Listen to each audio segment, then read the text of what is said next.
യഥാർത്ഥത്തിൽ ഒരു സർക്കാരിന് 5 വർഷത്തേക്ക് അധികാരമേറ്റ ഒരു സർക്കാരിന് 3 മാസം കൊണ്ടോ 100 ദിവസം കൊണ്ടോ വിലയിരുത്തുക എന്നുള്ളത് അത്ര എളുപ്പമല്ല.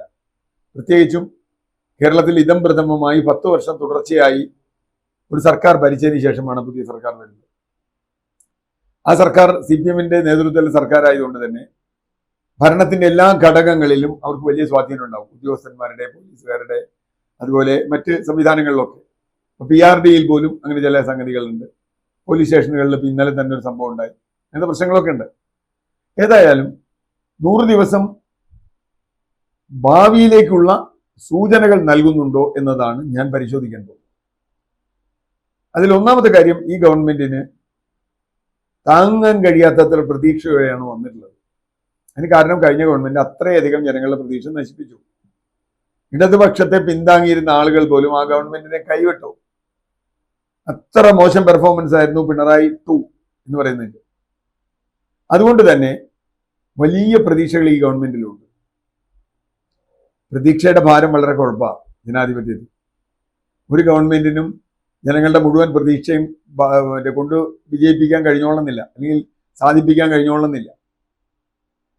വി.ഡി. സതീശൻ വിസ്മയത്തിന്റെ ആളായി പറഞ്ഞുകൊണ്ടിരിക്കുകയും വി.ഡി. സതീശൻ മുഖ്യമന്ത്രിയാവുന്നതിന് ഒരു വിസ്മയമാവുകയും അങ്ങനെ 100 ദിവസം തികയ്ക്കുന്നു.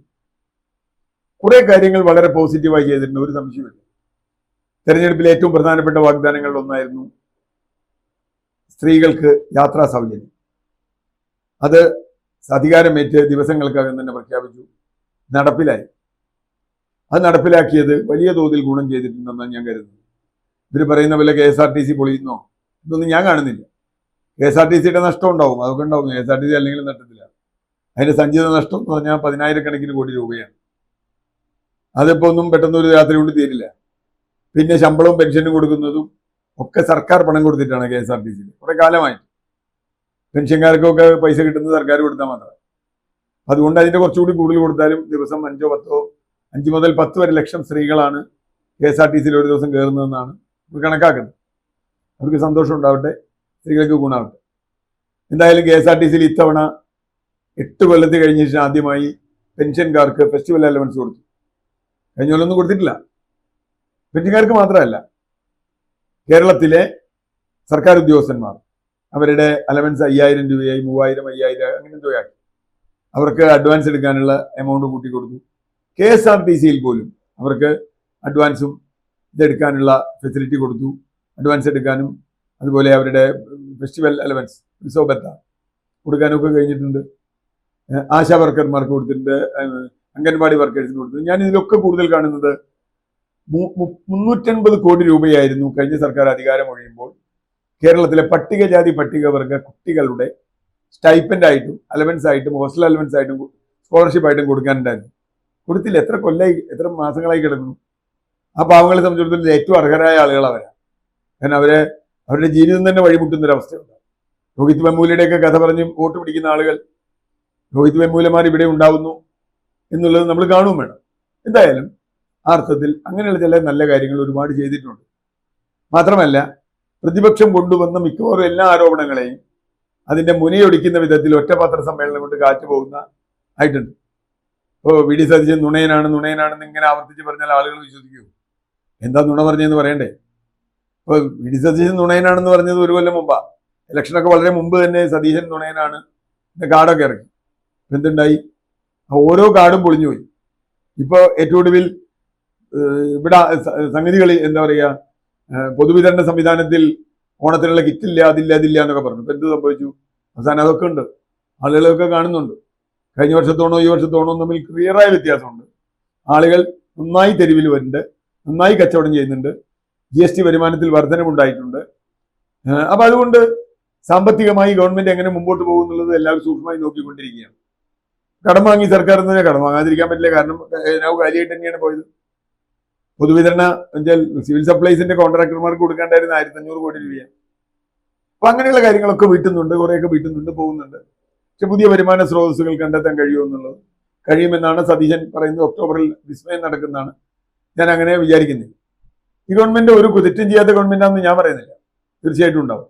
പക്ഷെ ഗവൺമെന്റിനെതിരെ കൊണ്ടുവരുന്ന ആരോപണങ്ങൾ പ്രതിപക്ഷത്തിന് നിലനിർത്താൻ കഴിയുന്നില്ല. ഏറ്റവും ഒടുവിൽ മെറ്റയാണ് വലിയ വിവാദം. പണ്ട് ഹെലികോപ്റ്റർ കൊണ്ടൊന്നും അത് പോയി. ഇപ്പൊ മെറ്റയാണ്. മെറ്റ വിവാദം ഇപ്പം എന്തെത്തി? മെറ്റ തന്നെ ഔദ്യോഗികമായി ക്ലാരിഫൈ ചെയ്ത് കൊടുക്കുന്നു. ഒരാളും ഞങ്ങൾക്ക് നിങ്ങളുടെ ഇതിനെതിരെ വന്നിട്ടില്ല. ഞങ്ങളുടെ ഇന്റേണൽ മെക്കാനിസം എന്ന് പറഞ്ഞാൽ ലോക്കൽ ഏത് പോസ്റ്റ് കിട്ടിയാലും ലോക്കൽ നിയമങ്ങൾ ലംഘിക്കുന്നുണ്ടോ എന്ന് ഞങ്ങൾ ടെസ്റ്റ് ചെയ്യും. ചിലപ്പോൾ ആദ്യത്തെ ടെസ്റ്റിൽ ഉണ്ടെന്ന് വരും, അങ്ങനെ അത് തടയും. രണ്ടാമത് കൂടുതൽ ഡീറ്റെയിൽസ് ഇരിക്കുമ്പോൾ ഇല്ലാന്ന് വരും. അത് വന്നു, ആരും മിണ്ടുന്നില്ല. ഇങ്ങനെ വന്നത് മാത്രമല്ല, സതീശൻ പറഞ്ഞൊരു കാര്യമുണ്ട്, നിങ്ങൾക്ക് അങ്ങനെ പരാതി ഉണ്ടെങ്കിൽ നിങ്ങളുടെ പരാതിക്കൊപ്പം സർക്കാർ നിൽക്കും എന്ന് പറഞ്ഞു. പിണറായി വിജയന്റെ കാലത്ത് ഇങ്ങനെയായിരുന്നു. പത്രസമ്മേളനം, സതീശന്റെ പത്രസമ്മേളനം എന്നാൽ നടൻ ജഗദീഷ് പറഞ്ഞ പോലെ അതൊരു വലിയ ആളുകൾ വളരെ വിസ്മയത്തോട് കണ്ടിരിക്കുകയാണ്. പിണറായി വിജയന്റെ പത്രസമ്മേളനം ആ കോവിഡ് കാലത്തൊക്കെ ആരെങ്കിലും കണ്ടിട്ടുണ്ടെന്നല്ലാതെ വേറെ ആരെങ്കിലും കാണാറുണ്ടോ? എനിക്കറിയില്ല. പാർട്ടിക്കാർ പോലും കാണാറില്ല. കാരണം ഈ പുസ്തകം നോക്കി ഇങ്ങനെ എന്തൊക്കെയോ പറയുന്നല്ലാതെ എന്നുള്ളത്. അപ്പൊ അതുകൊണ്ട് കമ്മ്യൂണിക്കേഷനിൽ വളരെ മുമ്പോട്ട് പോയിട്ടുണ്ട് സർക്കാർ എന്ന് ഞാൻ കരുതുന്നു. ജനങ്ങളുമായുള്ള കമ്മ്യൂണിക്കേഷനിൽ ഒന്നാമത് കൂടുതൽ ചിരിക്കുന്ന മുഖ്യമന്ത്രി എന്ന് വേണമെങ്കിൽ പറയാം. പൂക്കി എന്നൊക്കെ അദ്ദേഹത്തെ കളിയാക്കി വിളിക്കുന്നുണ്ടെങ്കിലും ഈ CPM-കാർക്ക് ഇപ്പോഴും മനസ്സിലാവാത്തൊരു കാര്യം, പൂക്കി എന്ന അദ്ദേഹത്തിന് നല്ല പേരാണെന്നാണ്. ജെൻസിയിലും ജെൻ ആൽഫയിലും ഒക്കെ പൂക്കി എന്നുള്ളത് നല്ലൊരു വാക്കാണ്. CPM-കാർക്ക് ഇപ്പോഴും എന്തോ ഒരു ചീത്ത വാക്കായിട്ട് അവർ കണക്കാക്കണം. അവിടെ നിൽക്കട്ടെ. ഗവൺമെന്റ് തെറ്റുകൾ എന്ന് പറഞ്ഞാൽ ഗവൺമെന്റ് ഇൻഎഫിഷ്യൻസികൾ, അതിന് പല കാരണങ്ങൾ ഉണ്ടാവാം. പുതിയ ഗവൺമെന്റ് വരികയാണ്, സംവിധാനങ്ങളിൽ പ്രശ്നമുണ്ട്. ഇപ്പോ PM ശ്രീ പോലൊരു സംഗതിയിൽ ഈ സർക്കാരിനെ അങ്ങ് ആഞ്ഞടിഞ്ഞ് വിമർശിക്കുകയാണ്. ആരാ? CPM. തമാശ എന്താ? CPI മാത്രമാണ് PM ശ്രീയുടെ കാര്യത്തിൽ നിലപാടെടുത്തത്. ശിവൻകുട്ടി എഴുതിയ ലേഖനാണ് നാട്ടുകാർ കാണിച്ചു കൊടുക്കുന്നത്. PM ശ്രീക്ക് എന്താ കുഴപ്പം? ന്യൂ എഡ്യൂക്കേഷൻ പോളിസിക്ക് എന്താ കുഴപ്പം? മാത്രമല്ല, ന്യൂ എഡ്യൂക്കേഷൻ പോളിസിയുടെ പകുതി കൂടുതൽ ബിന്ദു മന്ത്രി ഇരിക്കുമ്പോൾ നടപ്പായി.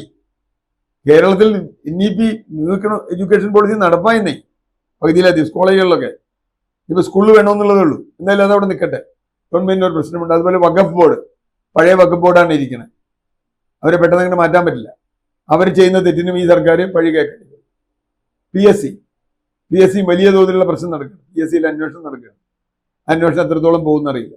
ഇപ്പോൾ നല്ലൊരു കാര്യം, നവീൻ ബാബുവിന്റെ മകൾക്ക് ജോലി കൊടുത്ത നല്ല കാര്യമാണ്. പക്ഷെ നവീൻ ബാബുവിന്റെ കേസ് അത് കൃത്യമായി അന്വേഷിച്ച് മുമ്പോട്ട് പോകുമോ? അത് ഗവൺമെന്റ് അല്ല CBI ആണെങ്കിൽ പോലും ഗവൺമെന്റ് അതിലെന്ത് നിലപാടെടുക്കും? ഇത്തരം നിരവധി ചോദ്യങ്ങളുണ്ട്. പോലീസ് അതിക്രമങ്ങൾ വരികയാണെങ്കിൽ തീർച്ചയായും അതിനെതിരെ നടപടി എടുക്കുന്നുണ്ട്. ഈ ഗവൺമെന്റ് ഏറ്റവും വലിയ കാച്ച് വേർഡ്, ഞാൻ അതോട് പറയാൻ വിചാരിച്ചിട്ടാണ്, തുഫാനാണ് എന്ന് എല്ലാവരും അംഗീകരിക്കുന്നുണ്ട്. വലിയ തോതിൽ വ്യാപകമായ അംഗീകാരം അതിന് പ്രതിപക്ഷത്തിന്റെ പോലും കിട്ടി. 10,000-കണക്കിന് ആളുകളാണ് അറസ്റ്റിലായത്.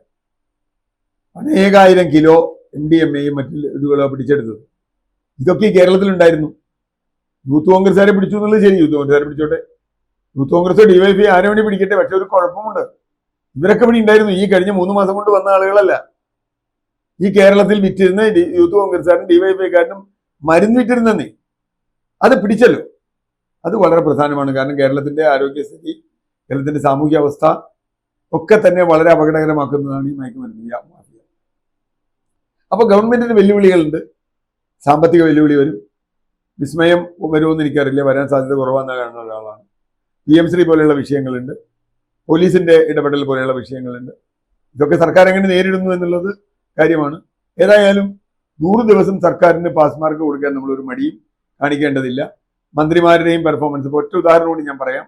അത് PC വിഷ്ണുനാഥിന്റെയാണ്. അടുത്ത ദിവസം വലിയ വിവാദമായല്ലോ ഒരു മിസാ നാടകം. സാംസ്കാരിക നായകന്മാരൊക്കെ വലിയ തോതിൽ ഈ അതിനെ സപ്പോർട്ട് ചെയ്തുകൊണ്ടും കുറെ വലതുപക്ഷ ആളുകൾ അത് മോശമാണെന്ന് പറഞ്ഞുകൊണ്ടും സംസ്കാര വിരുദ്ധമാണെന്ന് പറഞ്ഞുകൊണ്ടും വന്നു. ഗവൺമെന്റിന് വേണമെങ്കിൽ മിണ്ടാതിരിക്കാം, അല്ലെങ്കിൽ ഇതിലേതെങ്കിലും ഒരു പക്ഷം പിടിക്കാം. ഗവൺമെന്റ് കൃത്യമായി പക്ഷം പിടിച്ചു. ആവിഷ്കാര സ്വാതന്ത്ര്യത്തിനൊപ്പമാണ് ഞങ്ങൾ. DYFI ആണ് നടത്തിയെന്നുള്ളതുകൊണ്ട് തെറ്റാന്ന് പറയുന്നില്ല. അവിടെയാണ് വ്യത്യാസം. അതാണ് കഴിഞ്ഞ ഗവൺമെന്റിൽ വ്യത്യാസം. ആ വ്യത്യാസം തുറന്നുകൊണ്ട് പോട്ടെ. പ്രതിപക്ഷം അതിന്റെ റോള് ചെയ്യട്ടെ. പക്ഷെ പ്രതിപക്ഷവും ദുർബലമാണ്. അവർ തന്നെ അവരുടെ ആഭ്യന്തര പ്രശ്നങ്ങൾ വന്നുകൊണ്ടിരിക്കുകയാണ്. അത് അവർക്ക് ഇനി എത്രത്തോളം മുമ്പോട്ട് വരാൻ കഴിയുന്നറിയില്ല. അത് കൂടി കണ്ടാൽ പ്രതിപക്ഷം ശക്തമായുള്ള പ്രതിപക്ഷത്തോടു കൂടി തെറ്റ് ചൂണ്ടിക്കാണിക്കുകയും തിരുത്തപ്പെടുകയും ചെയ്യുന്ന ഒരു സർക്കാർ ഉണ്ടാവണമെന്നാണ് ജനങ്ങൾ ആഗ്രഹിക്കുന്നത്.